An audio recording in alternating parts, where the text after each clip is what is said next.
kakimu, masuki hadiratmu. Kulihat kemuliaanmu, ku mencari wajahmu. Ku berdiam di kakimu, masuki hadiratmu. Kulihat kemuliaanmu menerangi hidupku.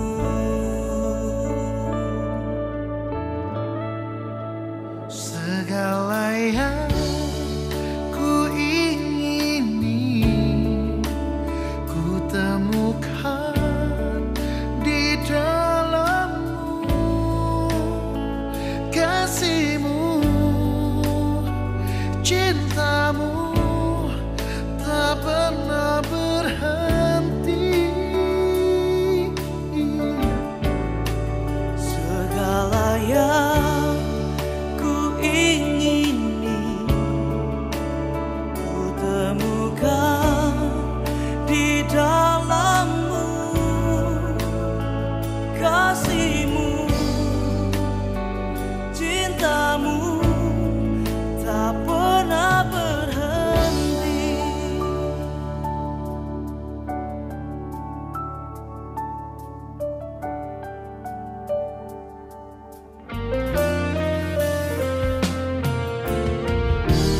Ku berdiam di kaki-Mu,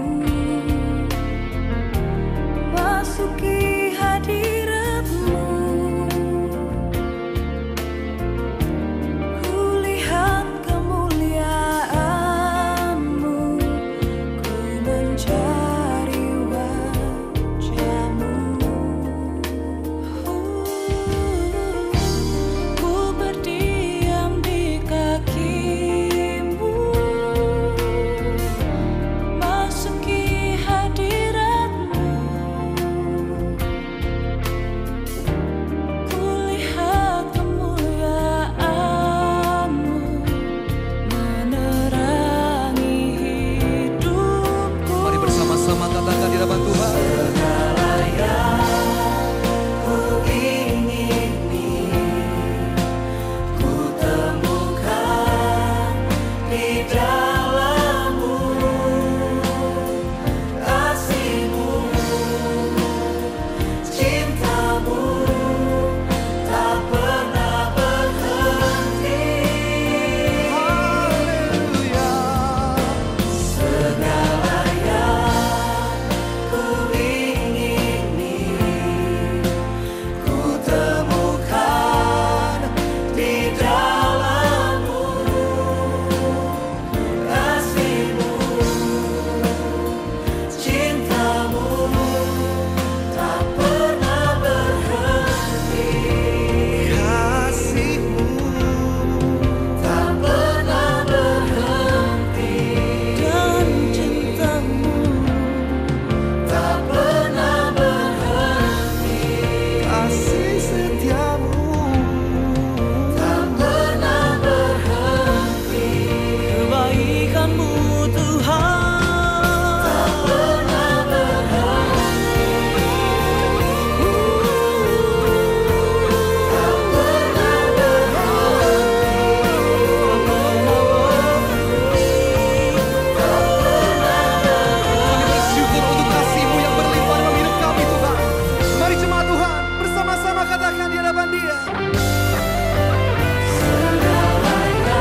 Shalom saudara-saudara yang dikasihi Tuhan, saya percaya setiap dari kita ada dalam keadaan yang baik, terpelihara oleh Tuhan. Sebentar kita akan mempersiapkan hati kita untuk beribadah, meskipun kita ada di rumah masing-masing, tapi kita percaya bahwa Tuhan sanggup untuk melawat kita. Mari sama-sama kita berdoa. Bapa, kami mengucap syukur atas pemeliharaanmu sampai hari ini. Kalau sebentar kami mau beribadah bersama-sama, kiranya Engkau hadir di tengah-tengah kami. Kami mau menaikkan pujian, penyembahan, dan kami mau mendengarkan firman-Mu.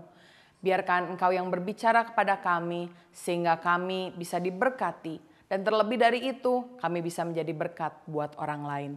Terima kasih Tuhan Yesus, hanya di dalam nama Tuhan Yesus Kristus, kami telah berdoa dan mengucap syukur. Haleluya. Amin. Shalom Bapak Ibu Saudara sekalian yang diberkati Tuhan, dimanapun Anda berada, baik di rumah. Kami percaya Tuhan menyertai setiap kita semua.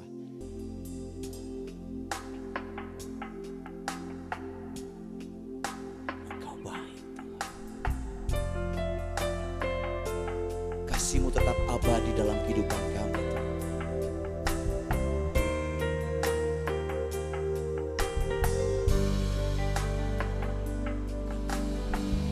Musim akan selalu kasih-Mu tetap selama.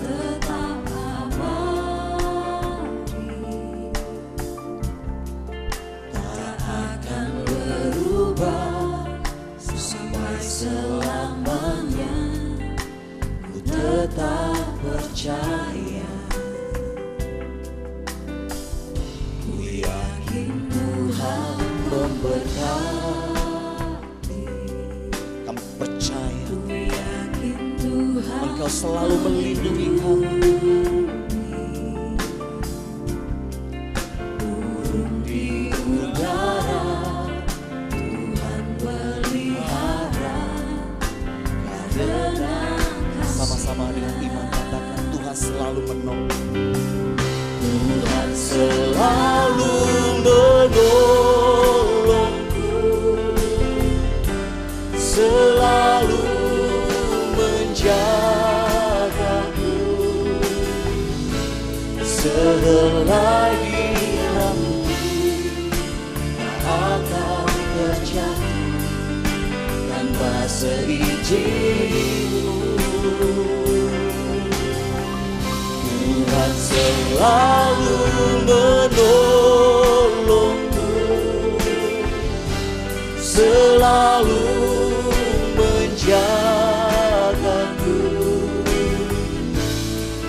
Yang menyangkaku dan peliharaku seluruh hidup. Dengan iman katakan Tuhan selalu menolong.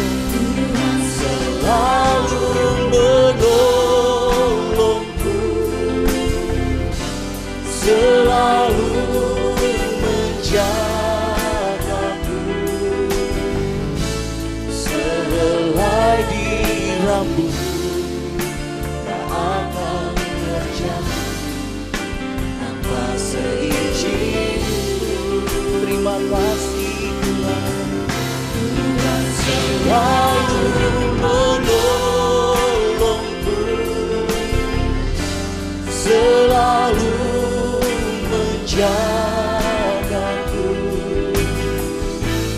Dia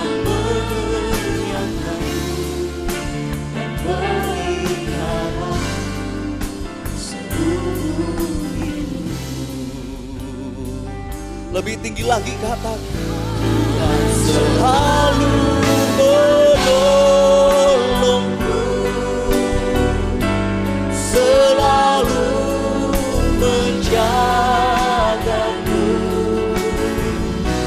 sehelai rambutku tak akan terjatuh tanpa seizin. Tuhan selalu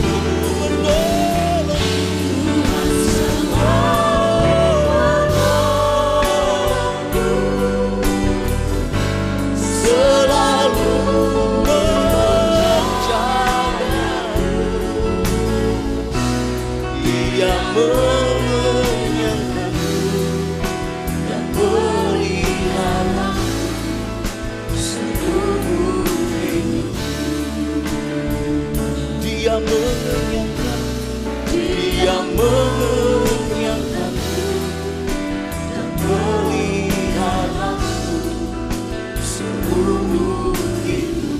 Dengan iman sekali lagi katakan, oh Dia menyertai dan peliharaku seumur hidupku. Haleluya. Kasih tepuk tangan yang paling meriah buat Tuhan. Saya percaya Tuhan kita Tuhan yang dahsyat, amin. Bapak Ibu Saudara sekalian, kita percaya apa yang gak pernah kita lihat, apa yang gak pernah kita dengar, dan apa yang gak pernah timbul dalam hati manusia, Tuhan sediakan buat kita semua. Karena Dia Allah yang sanggup. Thank you Jesus. Haleluya. Mari sama-sama katakan, apa yang tak pernah dilihat mata dan tak pernah didengar telinga,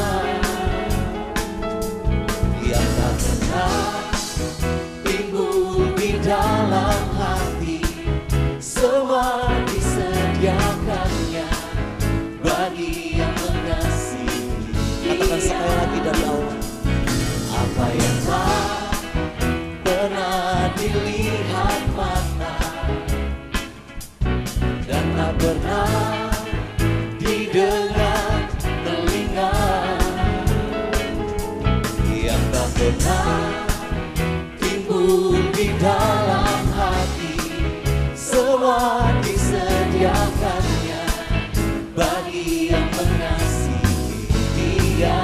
Mari sama-sama lambaikan tangan, katakan, Allah sanggup melakukan segala perkara, dulu, sekarang, dan selamanya. Kuasanya tidak berubah. Allah sanggup melakukan segala perkara, dulu, sekarang, dan selamanya. Kuasanya tak berubah. Kami sungguh percaya Tuhan, Engkau Allah yang sanggup Tuhan.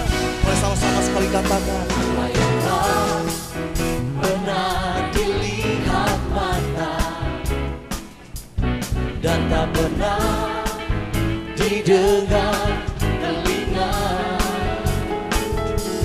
dan tak pernah timbul di dalam hati, semua disediakannya bagi yang mengasihi Dia. Allah sanggup melakukan segala perkara, dulu, sekarang, dan selamanya. Kuasanya tidak berubah.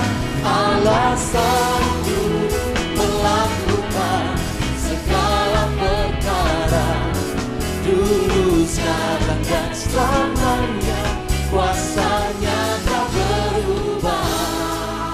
Yes, Engkau Allah yang sanggup Tuhan. Yes, terima kasih Tuhan. Kami mengasihi-Mu, kami sungguh mencintai-Mu Tuhan. Engkau Allah yang sanggup. Sama-sama katakan, Allah sanggup melakukan segala perkara, dengan iman, dulu, sekarang, dan selamanya. Kuasanya tidak berubah. Allah sanggup melakukan segala perkara, dulu, sekarang, dan selamanya. Kuasanya tak berubah. Sekali lagi katakan dengan iman, Allah sanggup melakukan segala perkara, dulu, sekarang, dan selamanya. Kuasanya tidak berubah. Allah sanggup melakukan segala perkara, dulu, sekarang, dan selamanya. Kuasanya tak berubah. Dulu, sekarang, dan selamanya. Kuasanya tak berubah. Haleluya. tepuk tangan yang paling meriah buat Tuhan kita. Terima kasih Tuhan. Engkau dahsyat buat kami. Kami dengan iman kami berkata Engkau Allah yang sanggup. Sekali lagi kami tetap berharap padamu. Engkaulah harapan, Engkaulah sukacita kami. Terima kasih. Ini kami. Bukan dengan kekuatanku ku dapat jalani hidupku tanpa Tuhan yang di sampingku. Ku tak mampu sendiri. Kami nyatakan Engkaulah kuat kami Tuhan. Engkaulah kuatku Yang menopangku. Mari sama-sama katakan. Ku pandang wajah-Mu dan berseru, pertolonganku datang dari-Mu. Peganglah tanganku, jangan lepaskan. Kaulah harapan dalam Ku pandang wajah-Mu.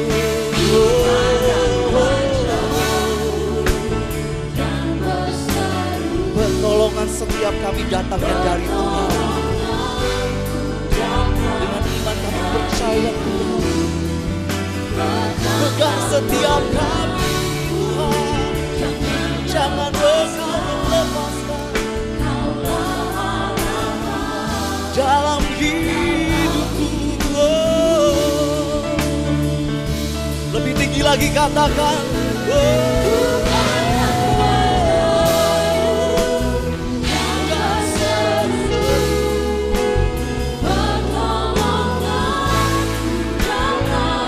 Yes Tuhan, amin. Peganglah setiap tangan kami Tuhan.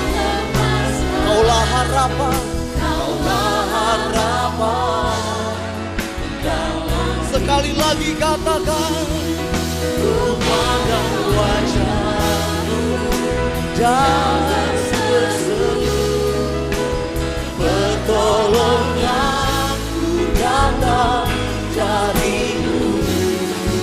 Peganglah tanganku, jangan lepaskan. Kaulah harapan dalam, Kaulah harapan Tuhan. Kaulah harapan dalam dengan iman. Yes, Engkau baik. Kaulah harapan dalam hidup kami Tuhan. Dalam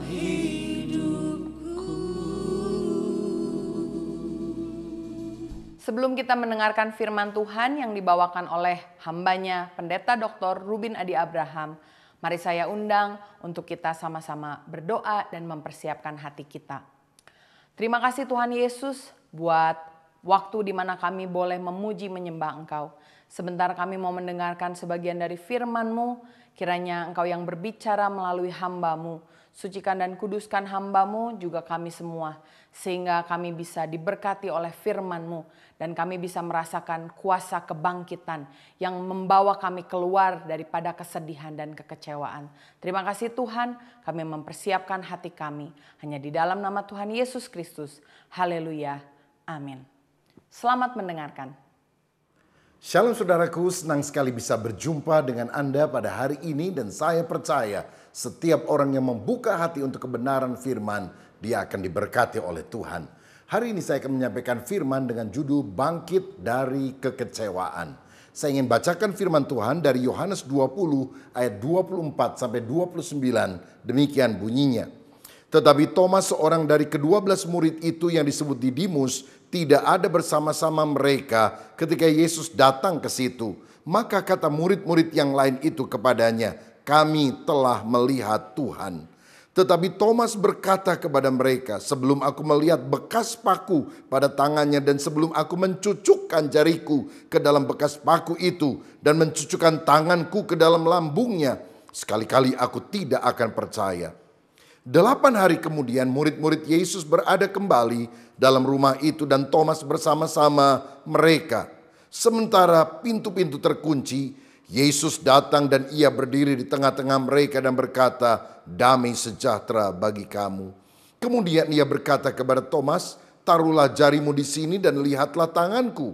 Ulurkanlah tanganmu dan cucukkan ke dalam lambungku dan jangan engkau tidak percaya lagi, melainkan percayalah. Thomas menjawab dia, ya Tuhanku dan Allahku. Kata Yesus kepadanya, karena engkau telah melihat aku, maka engkau percaya. Berbahagialah mereka yang tidak melihat namun percaya. Amin. Saudaraku, setelah Yesus bangkit dari antara orang mati, dia menampakkan diri kepada para murid sehingga mereka percaya. Kecuali Thomas, karena Thomas tidak hadir dalam pertemuan itu. Mengapa dia tidak hadir? Kemungkinan besar karena dia kecewa. Karena Mesias yang diharapkan akan menjadi pembebas Israel dari belenggu penjajahan Romawi sudah mati. Dalam pemikirannya nggak mungkin Mesias itu bisa mati dan kalah.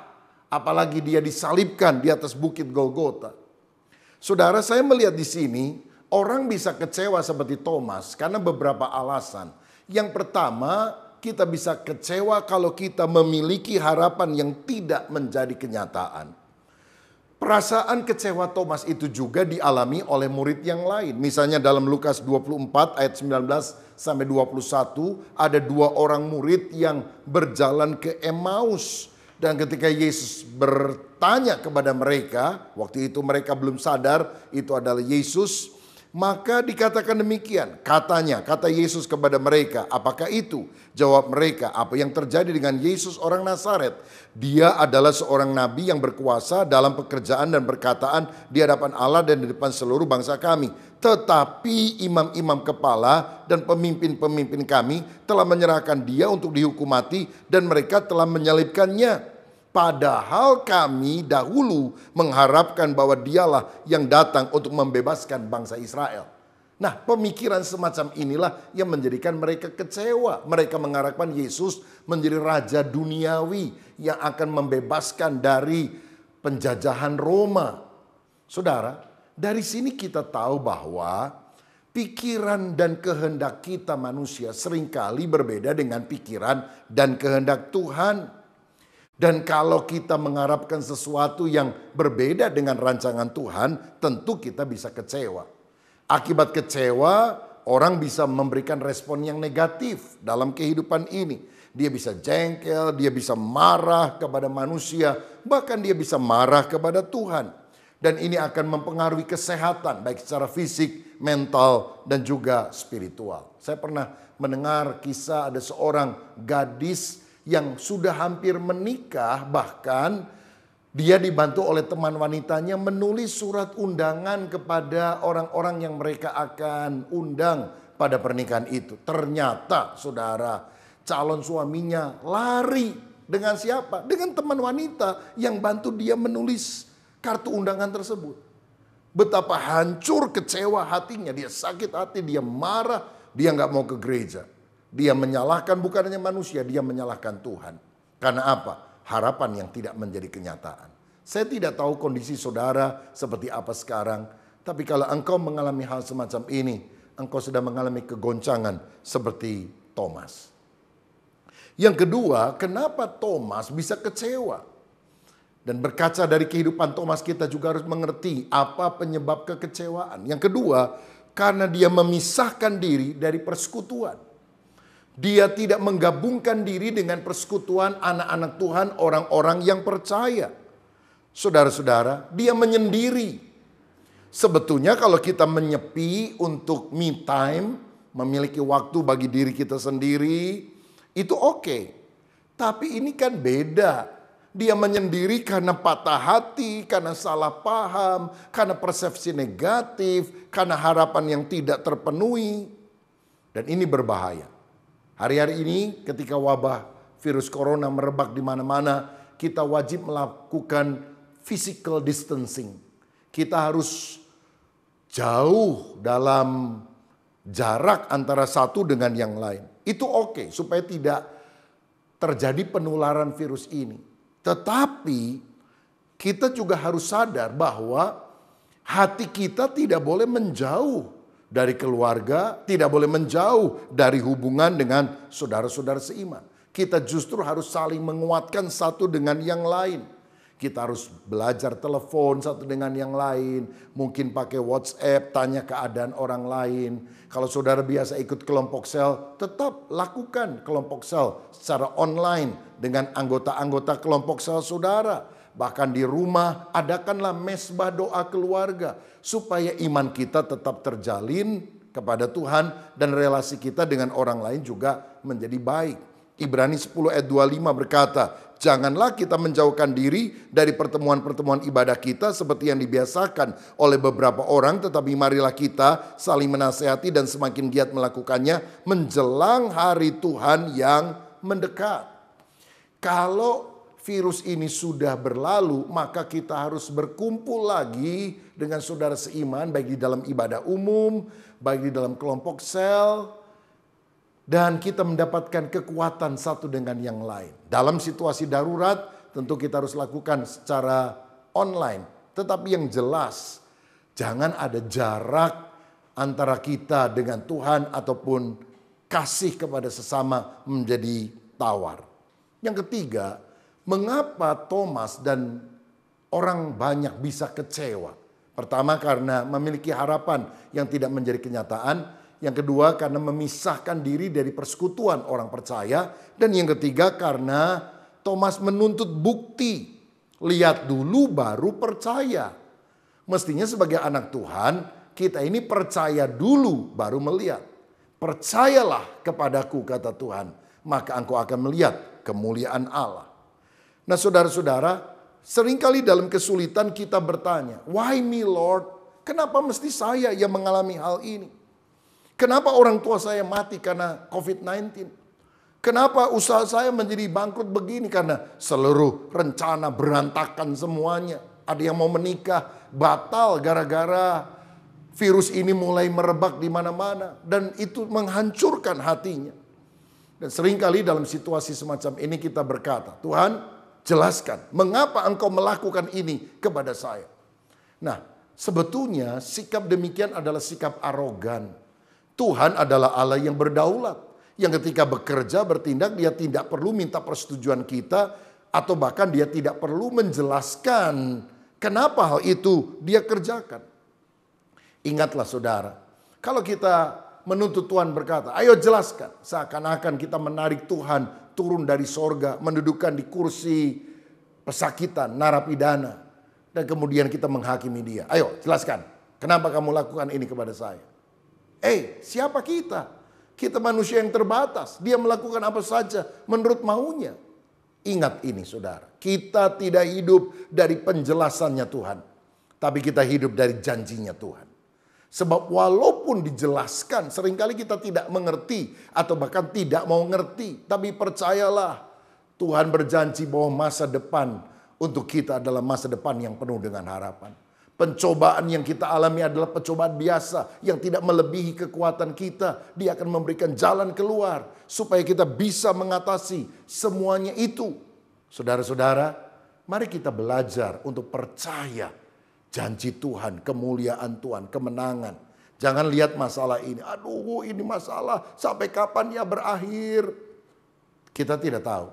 Tapi Tuhan tahu. Karena semua pergumulan pasti ada batas waktunya. This too shall pass. Semua ini akan berlalu. Percaya saja. Kita juga kan gak pernah lihat sorga. Apa saudara akan bilang? Karena saya gak pernah lihat sorga, saya gak percaya sorga ada. Bukankah kita walaupun belum melihat sorga, percaya apa yang dikatakan oleh firman Tuhan? Kita harus yakin Allah itu di dalam segala pergumulan kita adalah Allah yang berhikmat. Dia tahu apa yang dia lakukan. Saya ingat satu kali ada seorang pemahat batu datang kepada sebuah bukit batu dan dia mulai setiap hari memukuli bukit batu itu dengan martilnya, dengan peralatan besi yang berat dan besar. Sedangkan bongkahan batu yang sebelahnya tidak dilakukan hal semacam itu, dibiarkan saja. Setiap hari, berbulan-bulan, si pemahat ini melakukan hal tersebut. Sampai satu kali dalam pembicaraan imajiner, batu yang biasa ini ngomong sama batu yang dipukul-pukul setiap hari.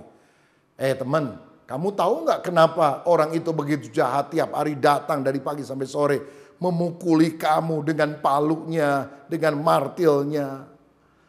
Lalu yang sedang diproses ini bilang, aku nggak ngerti apa yang dilakukan oleh si pemahat itu. Tapi saya rasa dia ngerti apa yang dia lakukan. Jadi aku tenang saja.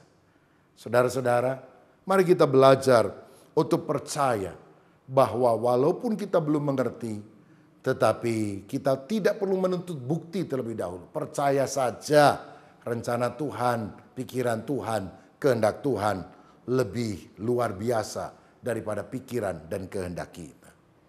Nah, jadi orang bisa kecewa karena 3 hal ini. Pertama, karena memiliki pengharapan yang tidak menjadi kenyataan. Yang kedua, karena dia memisahkan diri dari persekutuan orang-orang percaya yang bisa saling menguatkan satu dengan yang lain. Dan yang ketiga tadi, karena dia menuntut bukti. Lihat dulu baru percaya. Mestinya dia percaya dulu baru melihat. Nah, kalau ada di antara saudara yang hari-hari ini sedang mengalami kekecewaan apapun penyebabnya, saya ingin ajak kita berkaca melalui pengalaman Thomas ini. Bagaimana kekecewaan itu bisa berubah menjadi pengharapan. Yang pertama saya melihat di sini adalah Thomas berubah dari tidak percaya, dari ragu-ragu menjadi sangat beriman karena dia mengalami perjumpaan dengan Yesus. Alkitab berkata 8 hari kemudian ketika mereka sedang berhimpun dalam sebuah ruangan dan Thomas ada bersama dengan mereka, tiba-tiba Yesus hadir di tengah-tengah mereka dan berkata, damai sejahtera bagimu. Saudara, Yesus telah bangkit. Dia tidak lagi terbatas oleh ruang dan waktu. Dia bisa hadir dimanapun saja. Dan pengalaman perjumpaan Thomas dengan Yesus ini yang mengubah hidupnya menjadi baru. Saya mau katakan, Tuhan seringkali ingin menyapa kita, menyatakan diri dan kemuliaannya dengan berbagai cara kepada saudara. Mungkin di tengah kesulitanmu, engkau terpaksa datang berdoa kepada Tuhan dan Tuhan menjamah hidup saudara. Itu merupakan pengalaman perjumpaan engkau dengan Tuhan. Mungkin ketika engkau bangkrut, ketika engkau mengalami krisis, seperti dalam Yesaya 6 ayat 1 dikatakan dalam tahun matinya Raja Uzia, aku melihat Tuhan, Allah serwa sekalian alam. Yesaya mengalami perjumpaan dengan Tuhan pada masa sulit. Mungkin bagi saudara itu berarti dalam tahun usaha bangkrut, dalam tahun aku punya penyakit yang berat, dalam tahun anakku meninggal dunia. Pengalaman-pengalaman pahit yang menyebabkan kita datang untuk mencari wajah Tuhan. Itu merupakan kesempatan di mana Tuhan menyatakan diri kepada kita. Tuhan bisa datang melalui angin badai. Tapi kadang Tuhan bisa hadir melalui angin yang sepoi-sepoi. Kita tiba-tiba merasakan kok Tuhan begitu baik buat saya. Apa yang saya doakan semuanya dikabulkan Tuhan. Oh Tuhan begitu luar biasa.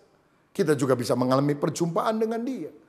Dan apa yang dikatakan oleh Thomas ketika dia jumpa dengan Tuhan. Ya Tuhanku dan Allahku. Saudara sekalian, Yesus tidak menolak pengakuan dari Thomas ini. Karena apa? Dia memang Tuhan, dia memang Allah. Tuhan Allah yang jadi manusia untuk menyelamatkan kita. Saya nggak percaya ada manusia yang jadi Tuhan. Saya tidak percaya itu. Tapi saya percaya ada Tuhan yang bisa jadi manusia. Dan namanya adalah Yesus Kristus. Saudara sekalian. Dan inilah yang kita juga harus akui. Kalau kita ingin mengalami keselamatan. Yesus engkau Tuhan. Yesus engkau Allah. Alkitab berkata satu kali setiap lutut akan bertelut. Semua lidah akan mengaku bahwa Yesus adalah Tuhan.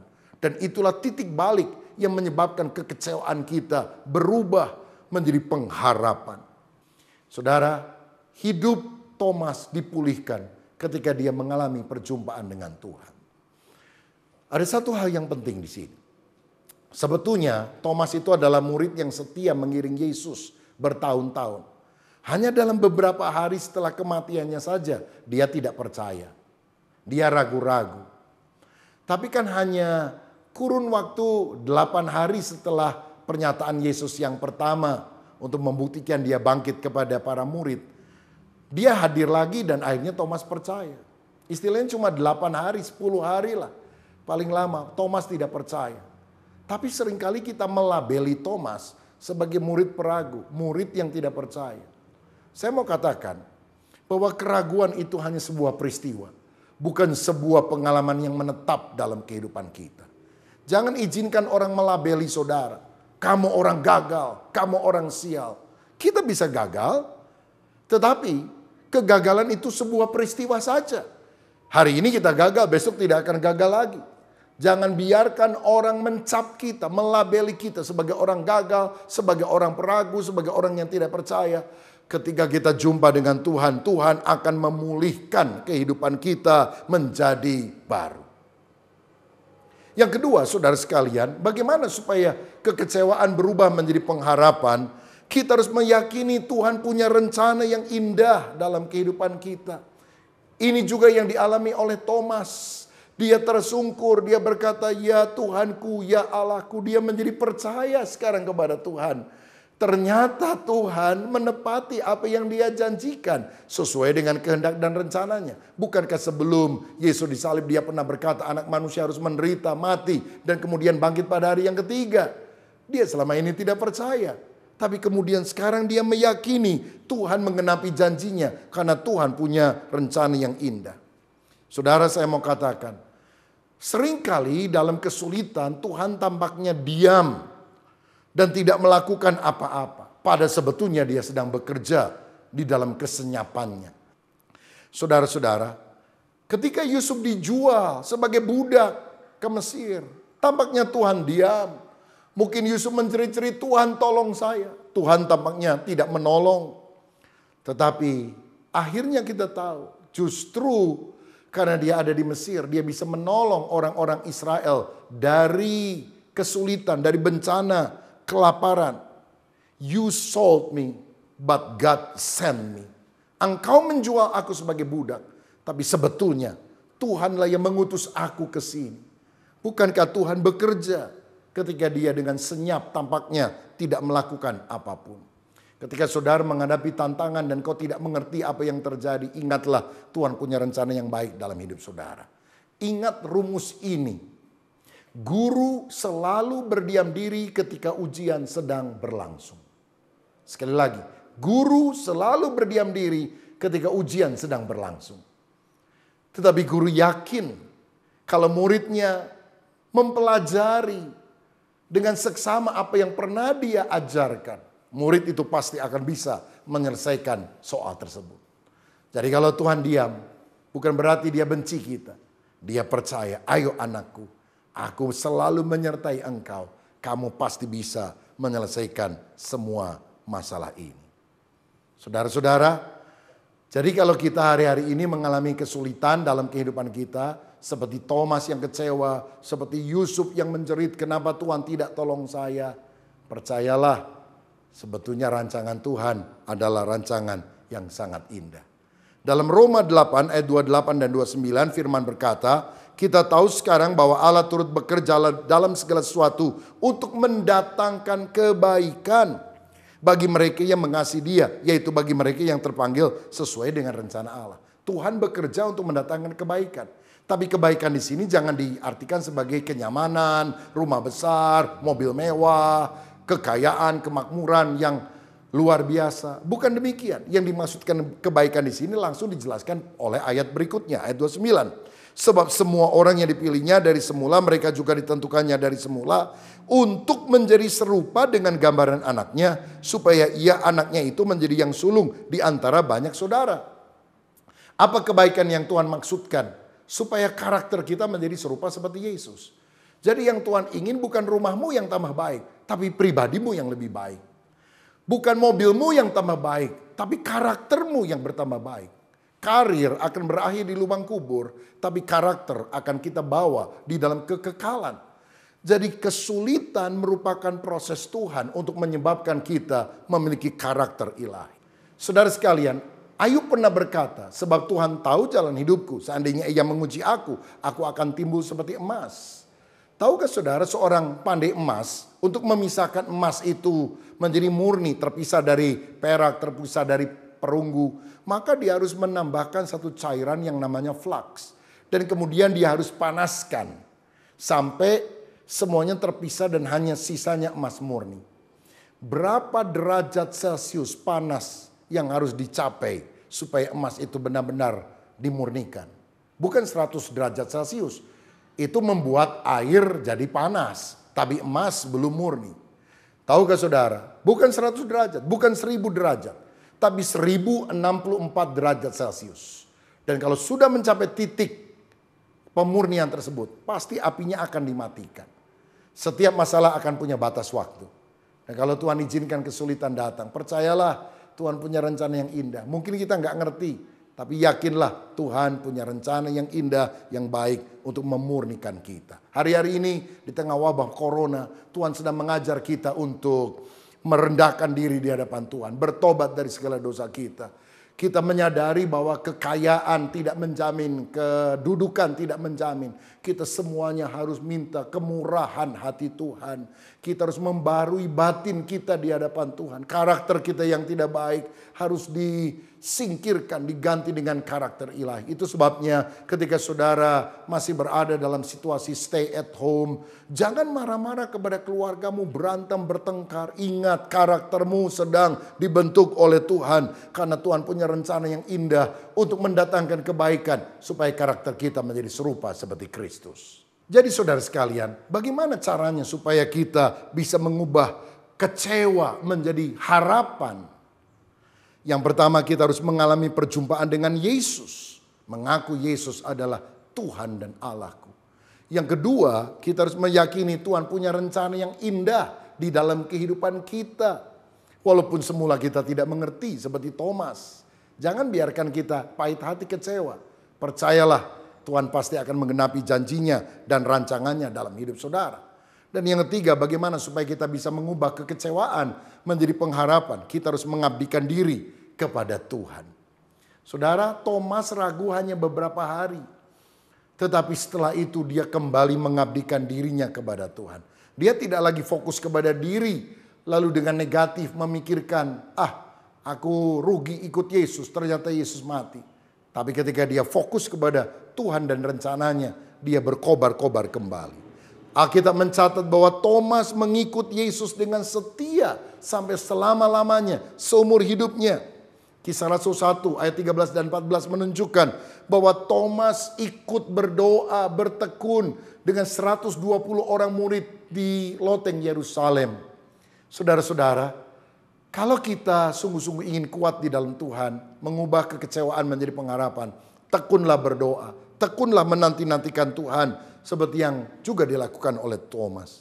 Thomas juga kemudian penuh dengan Roh Kudus, karena ketika 120 murid berhimpun di loteng Yerusalem, di sana ada 11 murid, minus Yudas Iskariot yang sudah mati bunuh diri. Dan kemudian dilakukan undian, dan akhirnya ada yang dipilih menggantikan Yudas, namanya adalah Matias. Sehingga genap 12 orang murid Yesus kembali. Berarti Thomas ada di situ. Dan Thomas pun penuh dengan Roh Kudus. Dia menerima kuasa dari tempat yang mati. Dia tidak ragu-ragu lagi, dia tidak kehilangan iman lagi. Dia berkobar sampai seterusnya. Bahkan kemudian Thomas dan teman-temannya bersaksi, melayani, memberitakan Injil, mentobatkan orang-orang, membaptis orang-orang. Dari mana saya tahu? Karena Kisah Rasul 2 ayat 14 berkata demikian. Maka bangkitlah Petrus berdiri dengan ke-11 rasul itu. Berarti termasuk Thomas di dalamnya. Dan dengan suara nyaring ia berkata kepada mereka, hai kamu orang-orang Yahudi dan kamu semua orang yang tinggal di Yerusalem, ketahuilah dan camkanlah perkataanku ini. Lalu Petrus menyampaikan khotbahnya yang menyebabkan ribuan orang bertobat. Jadi yang melayani bukan cuma Petrus seorang diri, tapi juga Petrus dan murid-murid yang lain termasuk Thomas. Sejarah kemudian mencatat Thomas melakukan pelayanan. Dia pergi ke daerah Babilonia, Irak sekarang, kemudian ke Persia, Iran sekarang. Dan kemudian dia pergi ke tempat yang lebih jauh, yaitu ke India. Dia mendirikan gereja yang sampai sekarang disebut sebagai Mar Thoma, gereja yang didirikan oleh Thomas. Dia menginjil dari tahun 58 sampai 72 Masehi. Dan akhirnya dia ditangkap orang dan dia dibunuh menjadi martir, mati syahid dan dimakamkan di kota yang sekarang disebut Madras di India. Dia tidak pernah ragu lagi, dia tidak pernah menyangkal Tuhan karena dia mengabdikan diri kepada Tuhan. Saudara, kalau kita tidak mau kecewa dalam hidup ini, jangan berfokus kepada diri. Kalau saudara cuma lihat diri, engkau kecewa. Aduh, kenapa begini, kenapa begitu. Engkau fokus kepada Tuhan dan rencananya. Engkau fokus kepada orang lain untuk membantu menolong mereka. Saudara akan berkobar-kobar. Kadang-kadang ada orang ngomel gini, aduh, kenapa ya Tuhan itu mengecewakan saya? Rumah saya kok jelek ya? Tahukah saudara? Ada orang yang gak punya rumah. Seharusnya saudara bersyukur walaupun rumahmu engkau katakan jelek. Kenapa ya istriku ini tidak lemah lembut, cerewetnya minta ampun. Apa Tuhan salah kasih jodoh buat saya? Saudara, bersyukur engkau masih punya istri. Ada orang yang tidak pernah punya istri sepanjang hidupnya. Aduh, anak saya kok nakal ya? Bersyukur saudara punya anak. Ada orang sudah menikah puluhan tahun tidak punya anak. Setiap orang itu punya pergumulannya masing-masing. Yang penting adalah respons kita. Jangan kita kecewa karena melihat pada diri. Tapi lihat rencana Tuhan. Lihat kebutuhan orang lain. Ada orang yang tidak punya anak. Tapi dia punya banyak anak-anak rohani. Dia bisa melayani orang-orang. Karena apa? Dia fokus. Dia tidak punya anak jasmania. Tapi dia bisa mendedikasikan hidup suami dan istri untuk Tuhan. Bukankah ini adalah orang yang tetap optimis, tidak melihat diri dan menjadi kecewa, tetapi melihat Tuhan dan rancangannya yang sangat luar biasa. Saudara, Tuhan yang memulihkan keadaan Thomas adalah Tuhan yang bisa memulihkan keadaan saudara. Bangkitlah dari kekecewaan. Percayalah Tuhan punya rencana yang lebih baik, lebih besar dalam kehidupan kita. Dan kalau kita sungguh-sungguh fokus kepada Tuhan, bukan fokus pada diri, kita akan selalu memiliki iman yang teguh. Alamilah perjumpaan dengan Tuhan setiap saat. Naikkanlah doa pujian penyembahan saat teduh. Agar engkau mengalami perjumpaan dengan Tuhan setiap hari dalam kehidupanmu. Dan hidupmu akan dikuatkan oleh Tuhan. Tuhan Yesus memberkati. Amin. Jemaat yang dikasihi Tuhan, mari kita tundukkan kepala, kita mau berdoa. Bapa Surgawi, terima kasih untuk firman-Mu. Engkau bisa memulihkan kehidupan murid-Mu yang kecewa dalam kehidupan karena apa yang diharapkan tidak menjadi kenyataan. Tapi ketika kami sadar bahwa rancangan Tuhan lebih baik dari rancangan kami akan bersyukur kepadamu. Teguhkan setiap anak-anak-Mu yang hari-hari ini sedang mengalami pergumulan apapun tantangannya. Dalam nama Yesus, Engkau memberikan jamahan dalam hidup kami sehingga kami mengerti rencana Tuhan dan selalu berkemenangan. Di dalam nama Tuhan Yesus. Amin. Bagi Anda yang akan memberikan persembahan, Anda dapat mentransfer pada nomor rekening berikut ini.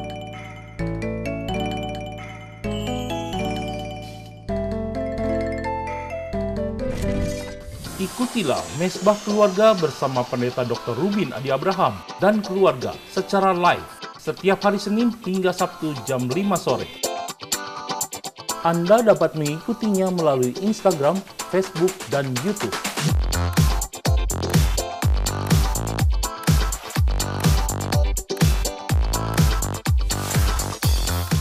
Kenapa Tuhan ingin agar kita menjadi orang Kristen yang berbuat kebajikan? Ada inspiring message selama 1 menit dari Bapak Pendeta Dr. Rubin Adi Abraham yang akan dapat Anda terima melalui aplikasi WhatsApp Anda. Caranya dengan mengetik kirim spasi IM spasi BDG ke nomor WhatsApp 08212 777 1468. Pak Surgawi itu murah hati, kita pelitnya minta ampun. Anak tetangga kali, karena anak Tuhan itu harus meneladani Bapa. Saudara sekalian, kita akan segera mengakhiri ibadah ini. Namun bagi saudara yang ingin memberikan persembahan yang khususnya kami akan gunakan untuk bakti sosial, memberkati orang-orang yang terdampak oleh karena COVID-19 ini. Saudara bisa memberikan persembahan melalui akun yang tertera di bawah ini karena kita akan menyalurkannya secara bertanggung jawab kepada orang yang membutuhkan. Saudara, mari kita taati anjuran pemerintah supaya stay at home dan ingat rumusnya. COVID, C, cuci tangan, O, olahraga, V, vitamin, I, istirahat yang cukup, dan D, doa di rumah saja. Saya percaya kalau kita mengikuti anjuran itu kita terhindar dari penyakit yang ada. Mari kita berdoa. Bapa, terima kasih untuk ibadah yang Tuhan sudah berkati, dan biarlah hati kami selalu merindukan untuk mengalami perjumpaan dengan Tuhan. Biarlah komunikasi dalam keluarga kami makin hari makin harmonis dan lancar, dan kami selalu juga mencintai Tuhan dan jadi berkat bagi sesama dengan menolong orang-orang yang membutuhkan. Sekarang saudara yang dikasih Tuhan, terimalah kasih dari Allah Bapa Surgawi, kasih karunia Tuhan Yesus Kristus, dan persekutuan Roh Kudus menyertai kita sekalian mulai hari ini sampai selama-lamanya. Haleluya. Amin. Segala kemuliaan hanya bagi